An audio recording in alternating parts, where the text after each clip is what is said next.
What up, everyone? I know everyone's waiting for the car live stream. Well, we're back with the car video. No live stream today, but I wanted to give you guys my raw thoughts about the Ripple SEC ruling. There is a lot of people asking questions on X right now. What does this mean? Is Ripple going to appeal? Is the SEC going to appeal? Guys, I have some pretty strong opinions about a lot of this, and I just want to tell you what I think. Raw, unedited, uncandid, so you guys know exactly where I sit on this issue. So, to start, I don't think there is any way Ripple is going to appeal this case without the SEC appealing first. I think that is so unrealistic. Ripple just spent 4 years fighting the SEC. And in these 4 years, no one in the United States, no financial institution in the United States with a large amount of assets wanted to work with Ripple because ultimately Ripple was a black sheep. I bring this example up all the time on the channel, but it is one of the best data points we have. There is absolutely no way any large financial institution was going to be working with a cryptocurrency company like Ripple if during the Tesla versus SEC case, financial institutions refused to work with Tesla because Tesla was in a lawsuit against the SEC. Guys, if you know anything about Tesla's case against the SEC, it might have been even more BS than the Ripple SEC case. It was literally because Elon Musk sent out a funny tweet. So the second I saw that data point, I knew there was absolutely no way any of these conservative financial institutions were going to be working with Ripple during this case. So guys, for the last 4 years, Ripple's entire business was stifled in the United States. They were not allowed to do any business in the United States because essentially the SEC made it impossible for them to work with any financial institution. These financial institutions are just too conservative to work with a company getting sued by the SEC. Now, with all that said, right, it's so important to understand that a lot of these financial institutions fully wanted to work with Ripple. They already had plans to do so.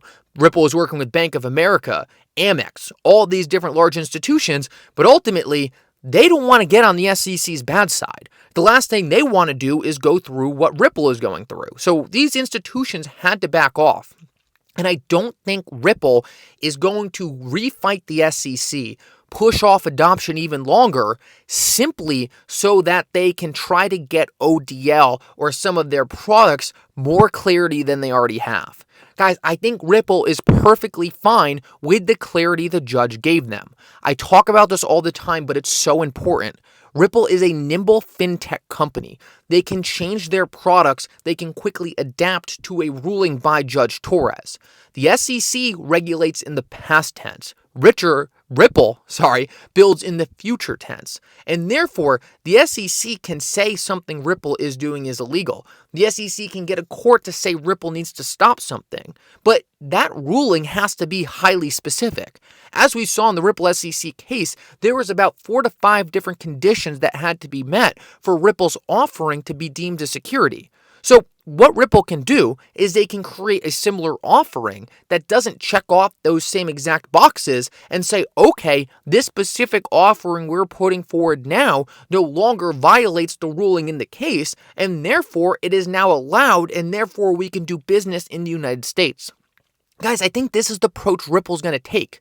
Regardless of the SEC ruling, regardless of this entire case, Ripple is constantly innovating their products. They are constantly changing their products, and they are constantly rearranging them to make them more beneficial to their customers.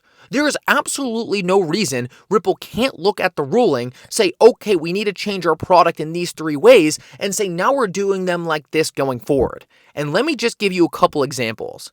Guys, ODL used to work without institutional transactions. Ripple used to not sell institutions directly the XRP.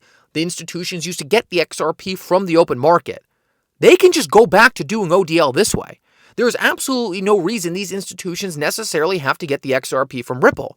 Does it help in some ways? Yeah, maybe, but it shows there are obvious ways around it that could have nothing to do with the ruling. So Ripple already ran ODL in a way prior to this case in a fashion that would now be legal today.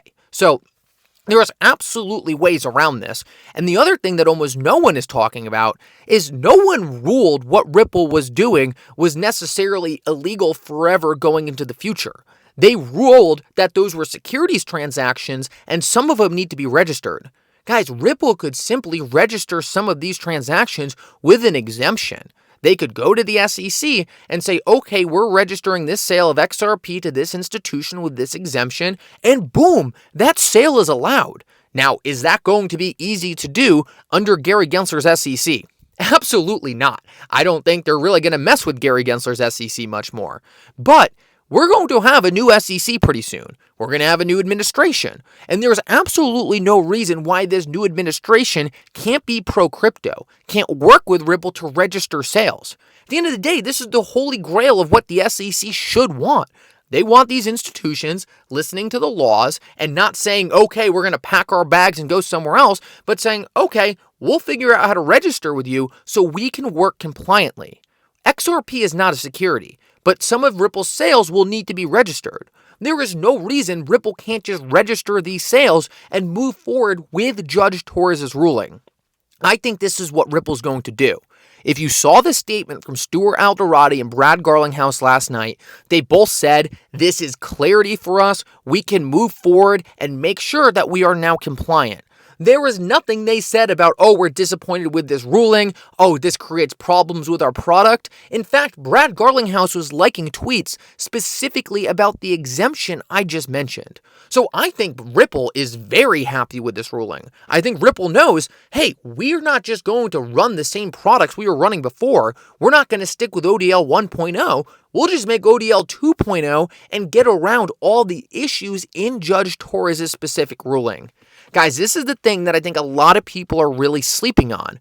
Ripple is a nimble fintech company. They can change their products no problem going forward.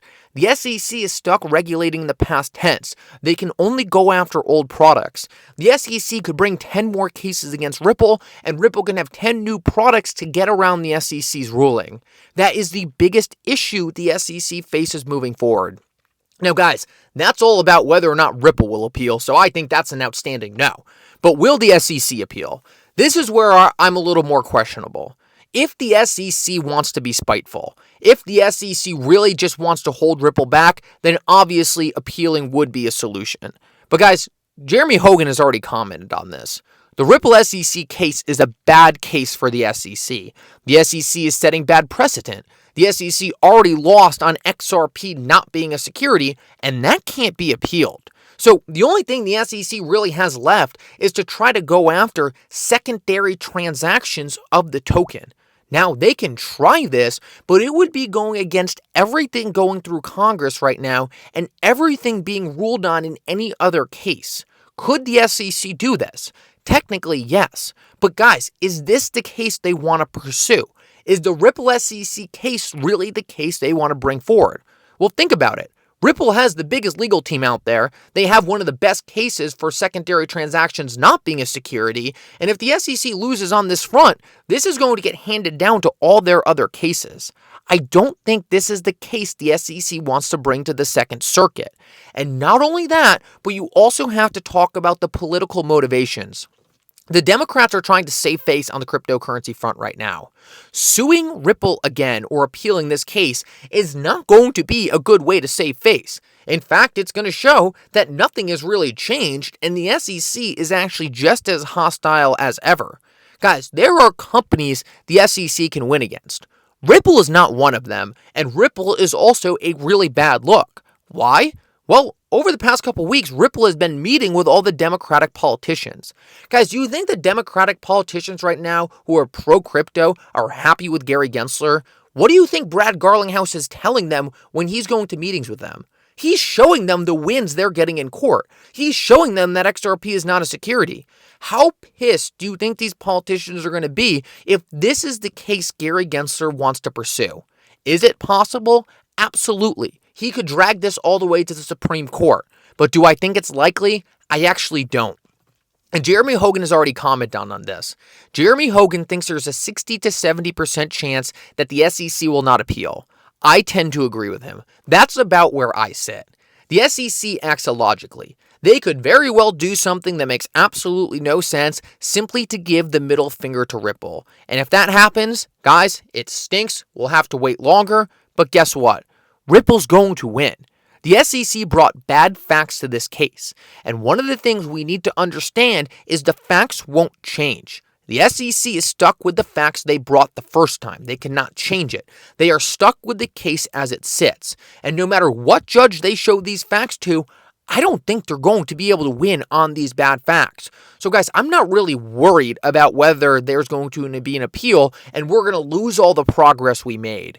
Will it stink to see things delayed more? Yes, obviously we don't want to see that. But I'm going to go out on a limb and say that we actually will not see an appeal in this case. Now guys, it makes me a little worried to make this prediction because somehow I magically got the week the case was going to end. I don't know how we got that. We have pretty much nailed the entire Ripple SEC case and how this was going to turn out. I think I predicted we would see around $100 million fine. We got $125 million. I predicted it would be a slap on the wrist for Ripple. I predicted that some sales would be a security. And ultimately, I predicted that XRP wouldn't be a security. Yeah, of course, there was stuff I got wrong along the way. I ultimately thought the case was going to settle at some point. I totally missed on that. There was other things as well. But I don't know. It just seems to me like the consensus view is that, oh, there's obviously going to be an appeal. Oh, obviously this case is going to get dragged out. I wouldn't be surprised if the consensus is wrong. I wouldn't be surprised if the consensus is actually too bearish on where Ripple sits in terms of how much power they have over the SEC right now. Guys, I don't think it's a good case for the SEC to pursue. I don't think the SEC gets anything out of pursuing this case. And when you think about it, the SEC can still frame this case as a pretty big win. Ripple is still talking about registering sales. They still have some limitations around institutions. And the one thing that the SEC really wanted, XRP being a security, really isn't even on the table for an appeal. So what is the SEC really getting out of an appeal? Where is it going to go if they do appeal? Guys, I don't think there's any heroic win for the SEC at the Second Circuit. In fact, I think things would only get worse for the SEC. I think the SEC probably acknowledges that. And I think the political pressure being put on the SEC right now is likely going to be too much for the SEC to continue going against the most reputable cryptocurrency companies in the industry. Guys, I want to say one massive thank you to everyone so much who supports these videos, who supports these streams. You guys are absolutely incredible. I couldn't do it without you guys. And it's kind of funny to kind of come full circle and be back in my car making one of these videos. It's kind of poetic in a way.